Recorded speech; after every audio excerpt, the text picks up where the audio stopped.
돌쟁이 아들을 키우고 있는 초보 엄마예요. 살다 보면 여러 가지 만남을 가지게 되잖아요. 그게 인연일 수도 있고 때로는 악연일 수도 있는데 손이 형님과 저는 후자에 가까운 만남이 아닐까 생각해요. 형님과 저는 고등학교 동창이에요. 같은 반이 됐던 적도 있지만 소위 말하는 노는 물이 달라서 같이 어울려 지낸 적은 없어요. 그래도 형님에 대한 건 잘 알고 있어요. 학창시절부터 워낙 잘 나가던 친구였으니까요. 집도 잘 살고 얼굴도 예쁜 데다 공부까지 잘해서 여학생들한테는 워너비였으니까요. 사실 저도 그런 형님이 부러웠어요. 당시 제가 다니던 고등학교는 남녀공학이었는데 층이 다른 교실에서 남학생과 여학생을 따로 갈라 만든 학교였어요. 여학생은 1, 2층을 쓰고 남학생은 3, 4층에서 수업을 했죠. 쉬는 시간이 되면 몇몇 남학생들이 내려와 여학생 교실 앞에서 얼쩡거리곤 했는데 그 대부분이 저희 형님을 보러 온 애들이었어요. 어떻게든 말 한마디 붙여보려고 저희 반 교실 창에 얼굴을 들이대고 있었죠. 그 모습에 저희 반 친구들은 다들 들떠 있었지만 형님은 눈썹 하나 까딱하지 않았어요. 마치 저런 것들은 내 상대가 아니야. 이런 느낌으로요. 그렇게 도도하고 자신감이 넘치던 형님은 한 학년 선배랑 사귀게 되었어요. 학생회장을 맡고 있던 그 선배는 형님 못지않게 외모도 성적도 좋은 학생이었죠. 집안도 꽤 좋다고 들었어요. 부모님이 대기업 간부라고 했던 것 같네요. 교정을 걷다 보면 종종 선배와 형님이 어울리는 모습을 볼 수 있었어요. 학생 신분이라서 진한 스킨십은 없었지만 손을 잡거나 머리카락을 쓸어주는 모습만으로도 학생들의 마음을 두근거리게 만들었죠. 저도 그중 하나였고요. 실은 선배가 제 짝사랑 대상이었거든요. 선망의 대상이던 형님과 짝사랑 대상인 선배의 달달한 연애를 지켜보면서 울기도 많이 울었어요. 그렇다고 형님한테서 선배를 뺏을 자신은 없었어요. 저는 인물도 성적도 심지어 집안 형편도 형님한테 비할 바가 아니었으니까요. 그래서 일찌감치 포기하고 있었는데 생각지도 못한 사건이 벌어진 거예요. 그날은 음악실에서 수업이 있었는데 반장인 형님이 악기 정리를 도와달라고 해서 둘이 음악실에 남아 있었어요. 정리가 얼추 끝나서 교실로 돌아가려는데 형님이 제 팔을 잡더라고요. 그리곤 정말 사악한 미소를 지으며 말했어요. 너 지훈 선배한테 편지까지 보냈더라? 얌전한 고양이가 부뚜막에 먼저 오른다더니 딱 널 두고 하는 말이네. 그깟 편지로 선배를 뺏을 수 있을 줄 알았니? 이거 아주 웃기는 애네. 상희야, 그런 거 아니야. 편지 보낸 건 너랑 선배가 사귀기 전이야. 그 후로는 그런 적 없어. 정말이야. 언제 보냈냐가 중요한 게 아니지. 네가 주제 파악도 못하고 내 남자한테 껄떡거렸다는 것 자체가 짜증나는 거니까. 거지 같은 게 감히 누굴 넘봐? 네 꼬라지를 봐. 선배랑 가당키나 하니? 저도 알고 있는 사실이지만 남의 입을 통해 듣고 보니 너무 창피하고 수치스러웠어요. 문제는 이게 끝이 아니라는 거였죠. 형님이 아이들한테 어떻게 소문을 냈는지 하루아침에 저는 우리 학교 유명 커플을 깨려는 파렴치한 년으로 둔갑해버렸으니까요. 미친년? 어떻게 친구 남친을 뺏겠다고 수작을 부리냐? 완전 미친년 아니야? 지 주제에 지훈 선배를 넘본 자체가 웃기는 일이지 병신이 주제 파악도 못해요. 제가 복도를 지날 때마다 등 뒤에서 온갖 욕설이 날아왔어요. 말 그대로 하루하루가 지옥 같았죠. 그나마 저랑 친했던 친구들도 점점 저랑 거리를 두기 시작했고 아무도 저랑 상대해주지 않아서 제가 할 수 있는 건 공부뿐이었어요. 어떻게 보면 입시를 앞둔 학생한테는 잘된 일이었는지도 모르겠네요. 덕분에 성적이 많이 올라서 원하던 대학에 들어갈 수 있었으니까요. 대학에 들어가고 나서야 저는 지옥 같은 학교 생활에서 벗어날 수 있었어요. 다행히 저랑 같은 과에 고등학교 동창이 하나도 없었거든요. 하지만 마음고생에서 벗어나니 이번엔 생활고 때문에 몸이 힘들어졌어요. 저희 아빠가 회사에서 공고사직을 당하시는 바람에 형편이 많이 어려워졌거든요. 엄마 혼자벌이로 세 식구가 살아야 하는데 거기다 제 대학 등록금까지 내야 하니 그럴 수밖에요. 그래서 입학하고 얼마 뒤부터 강의가 끝나기가 무섭게 아르바이트를 하러 다녔어요. 평일 알바와 주말 알바를 모두 하면 제 용돈을 감당하고 등록금 일부는 감당할 수 있었거든요. 평일 저녁에는 고깃집에서 일했고 주말엔 파스타집에서 서밋을 했어요. 파스타집은 젊은 사람들이 주로 오는 맛집이었는데 그래서 서빙을 하는 직원과 아르바이트생 모두 젊은 친구들이었어요. 대학생들도 있고 휴학 중인 학생들도 있었죠. 그때 그곳에서 지금의 남편을 만났어요. 당시 남편은 주방 보조로 있었는데 일을 시작한 지 1년 정도 된 상황이었죠. 나중에 알았는데 오너 셰프가 아주버님 친구였더라고요. 집안에 문제아였던 남편을 두고만 볼 수 없었던 아주버님은 남편이 군제대를 하자마자 친구 밑에 주방 보조로 넣어주었대요. 일주일도 못 버티고 도망칠 줄 알았던 남편은 그곳에서 1년 가까이 성실하게 일을 해나갔고 셰프가 되겠다는 꿈을 키우게 된 거예요. 그런 남편을 위해 셰프는 퇴근 후 주방 사용을 허락해 주었고 밤늦도록 남편은 요리 연습을 할 수 있었어요. 덕분에 저는 남편과 비밀 연애를 하는 동안 갖가지 음식들을 먹어볼 수 있었어요. 학교 생활과 아르바이트로 눈코 뜰 새 없이 바빴는데 그런 와중에도 연애를 했다니 지금 생각해도 신기하기만 해요. 연애를 한 지 반년쯤 됐을 무렵 남편은 유학을 떠났어요. 정식으로 요리 공부를 하고 싶어 했거든요. 솔직히 그때 우리 연애는 끝났구나 생각했어요. 죽고 못 사는 사이도 아니고 고작 반년 정도 연애를 했을 뿐인데 눈에서 멀어지면 마음에서도 멀어지는 게 당연한 거 아니겠어요? 하지만 제 예상은 빗나갔어요. 남편이 유학 중에도 스카이프로 매일 밤 전화를 걸어오는 통에 장거리 연애를 이어갈 수 있었거든요. 고등학교 시절부터 혼자 지내는 건 익숙했던 터라 얼굴 못 보는 것쯤은 참을 수 있었어요. 오히려 속 얘기를 나눌 수 있는 사람이 생긴 것 같아서 마음이 든든해지더군요. 정작 직접 만나서 연애를 할 때보다 멀리서 전화로 하는 연애로 감정이 더 가까워진 것 같았어요. 그렇게 시간은 흘러 저는 졸업을 하게 되었고 드디어 남편이 한국으로 돌아왔어요. 졸업식장에 꽃다발을 들고 멋지게 나타난 모습을 보곤 저희 부모님도 마음에 들어 하셨죠. 남편은 자기 가게를 차릴 때까지 돈을 모아야 한다며 호텔에 취직을 했고 저는 저대로 회사에 취직을 했어요. 입사 초기엔 서로 바빠서 연애할 시간이 없었고 어느 정도 직장에 적응이 돼서야 남들처럼 평범한 연애를 할 수 있게 되었어요. 그러는 사이 대학 동기들과 직장 동료들의 결혼 소식이 자주 전해져서 저도 모르게 결혼에 대한 불안감이 싹트기 시작했어요. 6년 가까이 연애를 했지만 남편은 아직 결혼 얘기를 꺼내지 않았거든요. 나이는 자꾸 들어가고 주위에선 다들 결혼을 하는데 이러다가 헤어지게 되면 어쩌나 걱정이 됐어요. 그렇다고 남편한테 결혼을 닥달하기는 창피했고요. 그래서 주말에 만나 데이트를 하는 내내 저기압이었는데 헤어질 무렵 남편이 그러더라고요. 딱 2년만 기다려줘. 그때쯤이면 내 가게 차릴 돈이 얼추 마련되거든. 가게 차리면 뭐, 가게 차리는 게 나랑 무슨 상관이라고. 홍기찬 여자한테 인연이 얼마나 긴 시간인 줄 알기나 해? 자긴 내 걱정도 안 되지? 왜 걱정을 해야 되는데? 어차피 나랑 결혼할 건데 뭐가 그렇게 초조한 거야? 설마 내가 너랑 결혼 안 할까봐 겁나서 이러는 거야? 넌 정말 널 어떻게 보고 네 눈엔 내가 결혼도 안 할 여자랑 7년이나 사귀고 남몰라라 할 쓰레기 같은 놈으로 보였어? 내가 어릴 때 놀고 다니면서 사고도 치고 했지만 그래도 내 여자한테 함부로 하는 놈은 아니야. 그러니까 마음 푹 놓고 2년만 기다려줘. 너희 부모님 앞에 당당한 모습으로 인사드리게 해달라고. 제 걱정과 달리 남편은 일찌감치 우리 두 사람의 미래에 대해 계획을 세워두고 있었더라고요.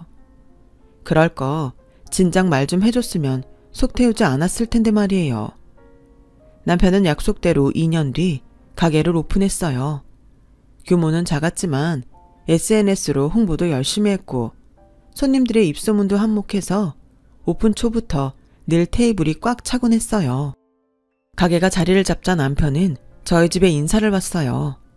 자기가 살아온 얘기부터 앞으로 결혼 이후의 계획까지 마치 임원들 앞에서 PT를 하는 것처럼 일목요연하게 설명을 했죠. 그런 설명을 듣고 결혼을 반대할 부모는 없을 거예요. 그건 저희 부모님도 마찬가지였고요. 우리 윤정이 좀 잘 부탁해요. 애가 워낙 내성적인데다 자기 속 얘기를 좀처럼 안 해서 엄마인 나도 얘 속을 잘 모르겠다니까.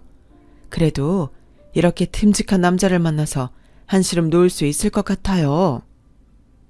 엄마는 제 남편 손을 꼭 잡고는 한참 동안 놓지 않으셨어요. 학창시절 제가 학교에서 따돌림 당하는 걸 세세하게는 모르셨겠지만 그래도 어느 정도 눈치를 채셨던 모양이었어요. 외롭게 자란 딸을 부탁한다며 몇 번이나 부탁을 하시더라고요. 저를 통해 제 학창시절 얘기를 들어 알고 있던 남편은 제가 평생 외롭지 않게 해주겠다고 호언장담을 했죠. 그렇게 저희 집에서 결혼 승낙을 받은 우리는 2주 뒤에 시댁에 인사를 드리러 갔어요. 원래는 저희 집에 인사드린 뒤 바로 다음 주에 시댁에 가려고 했는데 아주버님 출장 때문에 한 주 연기를 했거든요. 남편과 달리 아주버님은 학창시절부터 모범생이었다고 하더라고요. 명문대를 나와 대기업에 입사해서도 동기들보다 승진도 빨랐고요. 남편이 유학생활을 하던 중에 중매로 결혼을 했는데 저랑 동갑이라고 했어요. 동갑내기 손이 동서가 있다는 말에 조금 부담이 되긴 했지만 연하 아닌 게 어디냐고 내심 위안을 삼았죠. 그런데 시댁에 들어가 보니 꿈에도 보고 싶지 않았던 인간이 떡하니 제 앞에 서 있는 거예요. 고등학생 시절 저를 괴롭혔던 상이었어요. 상이도 저를 보더니 인상을 팍 쓰더군요. 원수는 외나무 다리에서 만난다더니 시댁에서 형님 동서지간으로 만나다니 이게 무슨 인생의 장난인가 싶었죠. 부모님께서는 제 덕분에 남편이 정신 차리고 인간이 됐다며 엄청 저를 반겨주셨어요. 특히 시어머님이요. 네가 복덩이다. 변변찮은 내 아들놈 사람 만든 1등 공신이야. 그 오랜 시간 내 아들 안 버리고 곁에서 잡아줘서 고맙다. 별 말씀을요. 제가 한 건 없어요. 도훈 씨가 스스로 열심히 한 거죠. 어머, 얘 말도 이쁘게 하는 것 좀 봐. 안 그래요, 여보? 더 보고 자시고 할 것도 없겠어요. 바로 결혼시킵시다. 남편이 시댁에 뭐라고 말을 해놨는지 모르겠지만 시부모님께서는 마치 저를 인생의 은인이라도 되는 것처럼 반겨주셨어요. 그러는 와중에도 상희는 내내 불안한 표정이었어요. 학창시절 자신이 제게 한 일이 드러날까 겁이 났던 모양이었어요. 결국 상희는 차를 마시고 저녁 준비를 하는 중에 저를 따로 부르더라고요. 너 일부러 나 엿먹이려고 우리 도련님 꼬신 거니? 너 정말 영악한 애구나. 무슨 소리를 하는 거야. 나랑 도훈 씨가 먼저야. 너랑 아주버님이 만나기 전부터 우린 사귀고 있었다고. 그리고 난 너랑은 엮이고 싶지도 않았어. 그건 앞으로도 마찬가지야. 그래? 그럼 지난 일은 접고 형님 동서로만 지내. 나도 더는 너한테 간섭 안 할 테니까. 화해도 아니고 뭐도 아닌 휴전 같은 관계를 지속하기로 한 이후 형님은 딱 손이 형님으로만 저를 대했어요. 저 역시 그 정도 거리를 유지했고요. 시부모님은 결혼 준비를 하는 과정에도 저희 집 편의를 많이 봐주셨고 특히 어머님은 제게 엄청난 예물을 해주셨어요. 둘째야, 이건 큰애한테는 비밀로 해야 한다. 며느리 간에 차별한다고 큰애가 삐칠 테니까. 알았지? 네, 그럴게요. 감사합니다, 어머님. 어머님은 예물뿐만 아니라 결혼 후에도 형님 모르게 이런저런 것들을 많이 챙겨주셨어요. 제 생일엔 회사로 꽃바구니를 보내주셨고 매달 통장으로 용돈도 보내주셨어요. 어머님, 저 용돈 안 주셔도 돼요. 오히려 직장 다니는 제가 어머님 용돈을 드려야죠. 아, 설아, 네가 한 달 내내 뼈 빠지게 번 돈인데 내가 그걸 어떻게 받니? 난 싫다. 그리고 내가 둘째 네가 예뻐서 주는 돈이니까 아무 소리 말고 받아. 큰애는 일도 않고 집에서 놀아도 지 친정에서 용돈 듬뿍 받고 사니까 괜한 걱정할 거 없어. 그래도 알면 서운해할 테니까 큰애한테는 비밀로 하고. 알았지? 남들은 시어머니와의 갈등 때문에 화병을 달고 산다는데 저는 오히려 그 반대였어요. 저희 친정 엄마보다 더 잘 챙겨주시면 주셨지 덜하지 않으셨거든요. 하지만 이렇게 좋은 시부모님을 만나고도 시댁에 가는 일이 불편하기만 했어요. 그건 바로 형님 때문이었죠. 아무리 휴전을 했다고는 해도 얼굴을 볼 때마다 과거 일이 떠올라 불편했거든요. 형님은 형님대로 저 때문에 위기의식을 느꼈는지 볼 때마다 불안해 보였고요. 형님은 대학 졸업 전에 덜컥 임신을 하는 바람에 아주버님과 결혼을 하게 됐는데 결혼식을 앞두고 유산을 한 이후로 임신이 안 돼서 고생 중이었거든요. 그래서 형님은 혹여 제가 먼저 임신을 할까봐 늘 전전긍긍했어요. 말로는 누구든 먼저 임신을 하면 집안에 좋은 거 아니냐고 했지만 그 먼저가 제가 아닌 자신이기를 바랬죠. 그 마음은 저도 충분히 이해해요. 임신 때문에 한 결혼인데 결혼의 원인이 사라져버렸으니 시댁 눈치도 보였을 테니까요. 그렇게 아이를 바라는 형님과 달리 저희 부부는 아이를 좀 천천히 가질 생각이었어요. 남편이 가게를 오픈한 것도 얼마 안 됐고 저도 승진을 한 지 얼마 안 돼서 회사 일에 집중하고 싶었거든요. 그런데 세상 일은 마음대로 안 된다고 피임을 계속하다가 며칠 방심했을 뿐인데 하필 그때 덜컥 아이가 생겨버린 거예요. 남편과 저는 이렇게 된 거 어쩔 수 없다는 반응이었는데 시부모님은 생각 이상으로 기뻐하셨어요.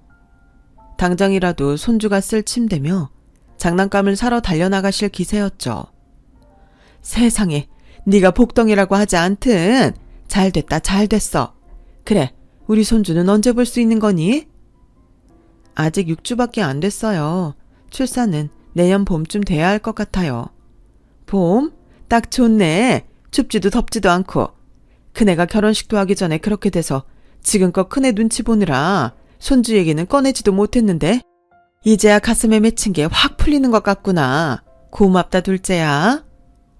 안 그래도 유독 저한테 정을 주시던 어머님은 제 임신 소식에 전보다 더 저를 많이 챙겨주셨어요. 그럴 때마다 저는 형님 눈치를 봐야 했고요. 그러던 어느 날이었죠. 아버님 생신을 며칠 앞두고 형님이 저희 집으로 찾아왔더라고요.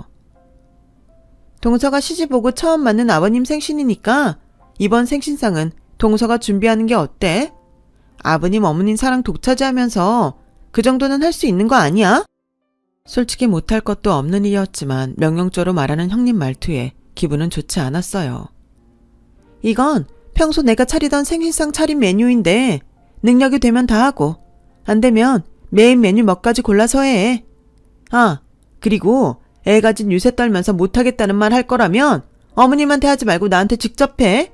여우같이 뒤에서 어머님 구워 삶을 생각 말고. 알았어? 내가 언제 어머님을 구워 삶았다고 그래요. 아버님 생신상은 내가 준비할게요. 근데 앞으로는 이런 식으로 나한테 명령하지 마세요. 아무리 손윗사람이라고 해도 불쾌하니까. 순순히 형님 말을 들어주기는 싫어서 저도 한마디 쏘아댔어요. 그랬더니 파르르 해서는 본색을 드러내더라고요. 야, 네가 애 먼저 가졌다고 날 이긴 걸로 착각하는 모양인데 웃기지 마. 쥐뿔도 없는 집구석에서 태어난 네가 시댁에 내세울 수 있는 건 몸뚱이밖에 더 있겠니? 그러니 애나 쑥쑥 낳아서 시부모님께 충성해야지. 별 수 있냐고. 별것도 아닌 게 까불고 있어. 네가 아무리 그래봤자 내가 어머님 손에 명품 백 하나 안겨드리면 그걸로 게임 끝이야. 뭘 알아야지. 그래, 애 가진 김에 유세 실컷 떨어봐. 그것도 얼마 안 갈 테니까. 혹시 아니? 네가 유산이라도 할지. 너라고 온전히 애 낳는다는 보장 없잖아. 안 그래? 형님의 그 말에 온몸에 소름이 돋았어요. 마치 내 애가 어떻게 되도록 만들겠다는 선전포고 같았거든요. 따질 새도 없이 형님은 가버렸고 저는 심장이 두근거려서 좀처럼 진정이 되지 않았어요. 그러면서도 한편으로는 형님이 바라는 대로 순순히 당해주지 않겠다는 오기가 생겼죠. 그래서 아버님 생신날 회사에 월차를 내고 전날 밤부터 음식을 준비했어요.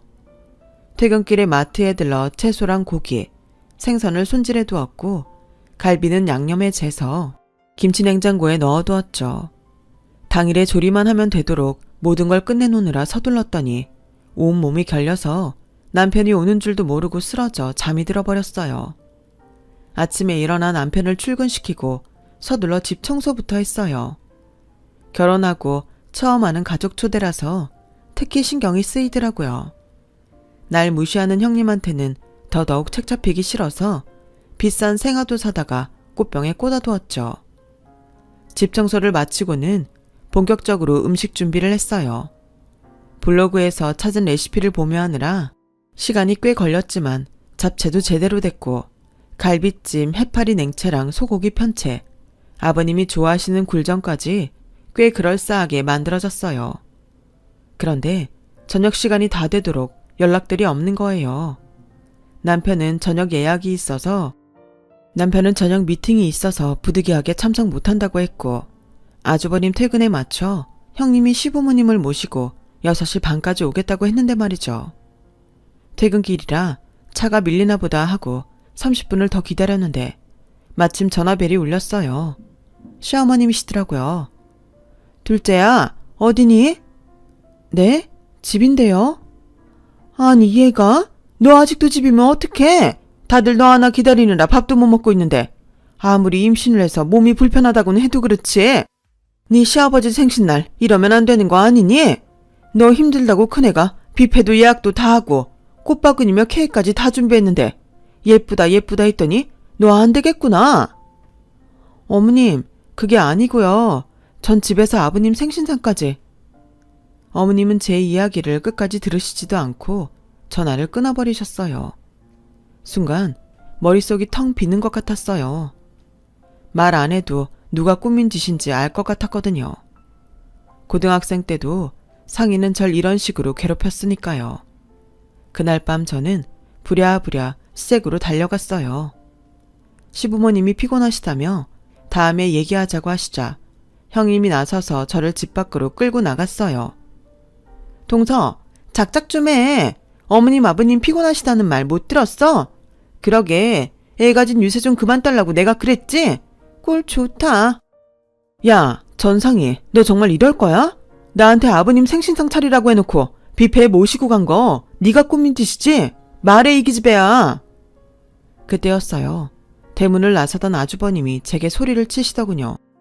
재수씨, 지금 뭐하는 짓이에요? 아무리 동갑이라곤 해도 엄연히 손윗사람인데 어디서 말을 함부로 하는 겁니까? 오는 일만 해도 그래요. 그냥 죄송하다고 사과하면 될 일이지 왜 엄한 사람을 잡습니까? 집사람이 오늘 혼자서 얼마나 힘들었는지 아세요? 당장 사과하세요. 전후 사정을 모르는 아주버님은 오히려 제게 소리를 쳤어요. 형님은 의기양양한 표정으로 저를 보며 피식거리더군요. 그 모습에 억울해서 눈물부터 났어요. 이 자리에 내 남편이라도 있었다면 이렇게 서럽지는 않았을 텐데 하는 생각을 하니 더 서럽더라고요. 그래서 그 길로 돌아서서 집으로 도망쳐왔어요. 집에 도착해보니 먼저 퇴근한 남편이 식탁에 차려진 음식들을 정리하고 있었어요. 여보, 이 음식들은 다 뭐야? 형수님이 아버지 생신은 뷔페에서 한다고 했는데 왜 당신이 음식을 장만했어? 의아한 표정으로 묻는 남편을 보니 서름이 복받쳐서 남편을 끌어안고 펑펑 울었어요. 한참을 울고 나서 남편한테 있었던 일을 말했더니 저보다 더 열을 내더라고요. 당장 형님한테 가서 따지겠다는 걸 겨우 달래서 재웠네요. 다음날 잠결에 방 밖에서 들리는 남편 목소리에 잠이 깼어요. 아주버님한테 전화해서 한 소리 하고 있더라고요. 그걸로도 분이 안 풀렸는지 시댁에도 전화를 해서는 홀몸도 아닌 사람이 회사에 월차까지 내고 생신상을 준비했었다며 오해를 풀어주었어요. 남편이 냉장고에 넣어둔 전날 생신상을 준비한 음식들 사진까지 죄다 찍어서 보냈더니 어머님이 바로 제게 전화를 하셨더라고요. 오해해서 미안하다고요. 그날 일은 남편 덕에 정리가 됐지만 앞으로 일어날 일이 걱정되기 시작했어요. 그래서 어떻게 해야 하나 고민을 하는데 생각지도 못한 기회가 찾아왔지 뭐예요. 동서, 지난번 일도 사과할 겸 내가 베이비 샤워 해주고 싶은데 이번 주말에 집으로 올래? 지난 일은 잊고 사이좋게 지내자는 의미니까 꼭 와줘. 이번엔 또 무슨 짓을 벌이려고 그러나 의심이 갔지만 알겠다고 했어요. 여자들끼리 할 거니까 제 남편은 부르지 말라는 말에 이럴수록 남편을 꼭 불러야겠다는 생각을 했죠. 약속 시간에 맞춰 형님 댁에 간 저는 그곳에서 잊을 수 없는 얼굴들을 보게 되었어요. 제 고등학교 동창들이었죠. 정확히 말하면 형님을 추종하던 패거리들이요. 저를 보자 동창들은 고등학생 때로 돌아간 것처럼 제게 함부로 떠들어댔어요. 대박! 야, 너 제정신이냐? 상희가 오란다고 정말 오면 어떡해? 이제야 말이지만 솔직히 너 학교 다닐 때 상희한테 좀 당했니? 나 같으면 이가 갈려서라도 얼굴 보기 싫을 텐데 어떻게 형님 하면서 붙어있냐? 비위가 좋은 거냐 속이 없는 거냐? 그러자 형님이 의기양양하게 그러더군요. 얘가 워낙 없이 살아서 내 앞에서 벌벌 떨잖니. 베이비 샤워해준다니까 쪽팔린 줄도 모르고 달려온 꼴을 봐라. 넌 그래서 안 된다는 거야. 이번에도 봐. 내가 돈 좀 처발라서 똥구멍 살살 긁어주니까 아버님 어머님도 다 내 편 들어주시잖아. 말로는 우리 둘째 며느리가 복덩이라고 하시지만 정작 너한테 필요한 순간엔 확 돌아설 인간들이라고. 그러니까 엉뚱한 데 충성하지 말고 내 밑에서 개처럼 기란 말이야. 그럼 내가 가끔 콩고물 좀 떨어뜨려 줄게. 아주 신이 나서 깔깔대는 형님을 보니 잠시 뒤에 일어날 일이 더 기대가 됐어요. 전상희, 너 이러고 사는 거 아주버님도 아시니? 네가 이렇게 인간 말종이라는 걸 알고도 우리 시부모님이 널 맏며느리로 인정해 주실까? 난 그게 참 궁금하다. 그래, 니네 집 돈 많지. 그걸로 더러운 네 인성도 잘 가리고 살았고. 근데 상희야, 인생이 언제까지 돈으로 해결될지는 않아. 특히 너처럼 친정 돈만 믿고 능력도 없이 빤빤히 놀고 먹는 인생한테는 절대로 호락호락하지 않은 게 인생이라고. 네가 그렇게 가난하다고 무시했던 난 그래도 내 힘으로 대학도 나왔고 번듯한 회사에 취직해서 팀장까지 맡고 있어. 그뿐이니? 성실한 남편 만나서 우리 손으로 가정도 꾸렸고 아이까지 가졌어. 그런데 그동안 내가 이 모든 걸 이룰 동안 넌 뭐 했니? 여전히 17살 때 못된 버릇 못 버리고 지금까지 나이값 못하고 사는 거 외에 네가 한 게 뭐 있냐고. 네 밑에서 개처럼 기라고? 그건 안 되겠는데? 네가 사는 꼴이 완전히 밑바닥인데 너보다 한참 위에 서 있는 내가 어느 세월에 그 아래까지 내려가겠니? 그러니까 꿈도 꾸지 마. 난 너처럼 더러운 시궁창에 발 디딜 만큼 형편없는 인간이 아니니까. 아, 그리고 너 대신 내가 초대한 사람 있는데 한번 만나봐. 저는 손에 쥐고 있던 휴대폰에 대고 말했어요. 여보, 지금까지 대화 내용 잘 들었지? 아주버님이랑 어머님 모시고 올라와. 잠시 뒤 아주버님과 어머님 그리고 제 남편이 집 안으로 들어서자 형님은 소스라치게 놀라며 바닥에 주저앉았어요. 부잣집에서 귀하게 자란 착한 딸이자 조신한 아내로 코스프레를 해오던 자신의 실체가 순식간에 발각되었으니 정신을 차릴 수 없었겠죠. 형님은 저를 괴롭히려고 꾸민 자기 꾀에 자기가 넘어가 버렸고 그 결과 이혼녀가 되고 말았어요. 제 앞에서 늘 승자처럼 군림하던 형님은 제게 KO패를 당하곤 제 인생에서 영영 사라져버린 거죠. 그리고 저는 곧 태어날 아이를 기다리며 태교에 한창이랍니다. 똑똑하지 않아도 좋고 남들보다 잘나지 않아도 좋아요. 그저 몸 건강히 태어나 바르게 자라주기를 바랄 뿐이랍니다. 제 사연을 들어주셔서 감사합니다. 항상 건강하시고 주변에 마음 따뜻한 분들과 행복하시길 바랍니다. 여러분, 사연 댓글에 응원과 현명한 조언 부탁드려요. 좋아요와 구독은 저에게 큰 힘이 됩니다. 오늘도 좋은 일 가득하세요.